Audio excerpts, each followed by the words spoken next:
Hello students, आज हम class 8th की 11th हिंदी की बुक में चैप्टर 5 पढ़ेंगे जिसका नाम है भवानी प्रसाद मिश्र और इनकी बहुत ही सुंदर कविता जो कि हमने पढ़ी थी। कविता का नाम है घर की याद। यद्यपि हम ये कविता इससे पहले की क्लास में पढ़ चुके हैं, अब फिर भी हम इसकी शॉर्ट समरी देख लेते हैं कि भवानी प्रसाद मिश्र द्वारा लिखित ये जो कविता है घर की याद, यह कविता उन्होंने करीब 1942 के आसपास जब भारत छोड़ो आंदोलन चलाया जा रहा था उसमें भाग लेकर के अपने कारावास अर्थात जब वह जेल में थे उसके दौरान लिखी हुई थी, जिसमें उन्होंने सावन के महीने में बरसते हुए पानी को देख करके अपने घर की जो याद आई और जो उसके बारे में वो सोचते थे वो सारा का सारा वर्णन उन्होंने इस कविता में कर दिया है।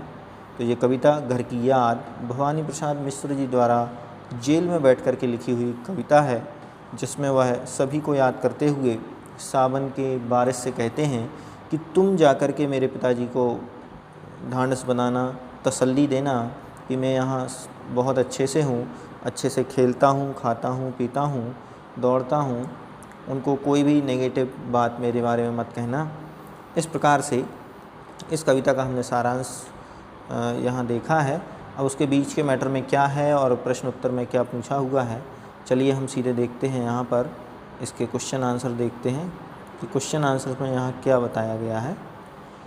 तो सबसे पहला क्वेश्चन आंसर हम यहाँ देखते हैं, ये है कि पानी के परात, ठीक, पानी के रात भर गिरने, ठीक, क्या लिखा है, पानी के रात भर गिरने और प्राण मन के घिरने पर परस्पर क्या संबंध है।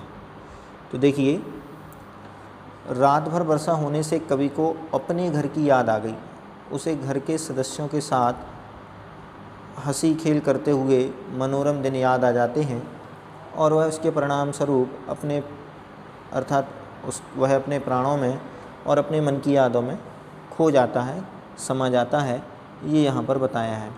नेक्स्ट क्वेश्चन है कि मायके आई बहन के लिए कवि ने घर को परिताप का घर क्यों कहा है।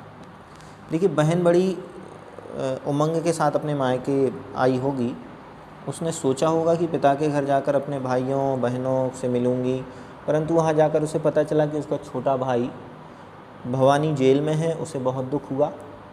इस कारण कवि ने अपनी बहन को वहाँ उस घर को परिताप का घर कहना उचित समझा है। नेक्स्ट है थर्ड नंबर का क्वेश्चन कि पिता के व्यक्तित्व की किन विशेषताओं को उकेरा गया है।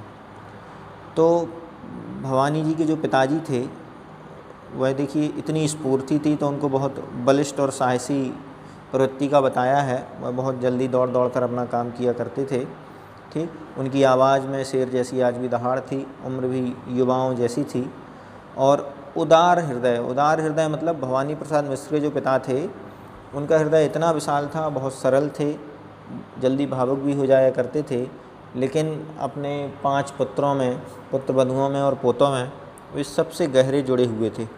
इस तरीके से वह बलिष्ठ शरीर, साहसी और उदार चरित्र को रखने वाले व्यक्ति थे।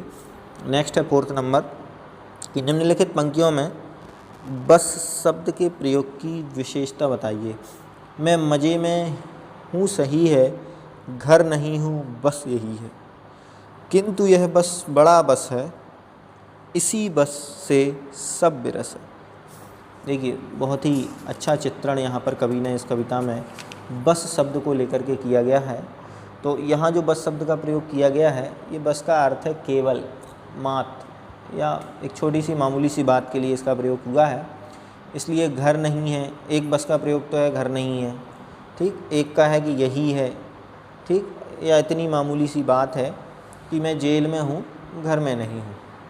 दूसरी बार जब बस का उन्होंने प्रयोग किया तो दूसरी बार बस शब्द में केवल पहले बस का उल्लेख है। तीसरी बार जब बस शब्द का उन्होंने प्रयोग किया तो बहुत बड़ी बात के लिए हुआ।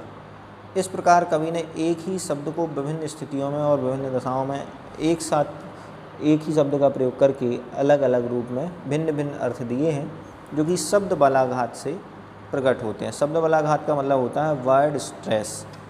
चलिए लास्ट क्वेश्चन देखते हैं।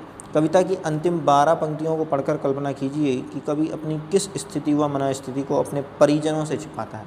तो सीधी सी बात है कि जब सावन के पानी को भवानी ने अपना संदेश लेकर के अपने घर पिताजी के पास भेजा तो उससे अच्छा बताने के लिए कहा और कुछ भी नेगेटिव ना बता देना या कहीं हकीकत ना बता देना, इसके लिए उसने मना किया था। कवि जेल में रह कर के घर के वियोग को तो झेल ही रहा था, उसे घर की इतनी याद आ रही थी कि वह सब लोग उसे इतने बेगाने लगते हैं, इसलिए वह उनसे दूर भागता है। उनसे बात करने की बजाय वह एकांत में रहना पसंद करता है ताकि घर की यादों में खोया रहा। वह अपने आप को भूल चुका है, उसकी मनोस्थिति दीवानों जैसी हो चुकी है।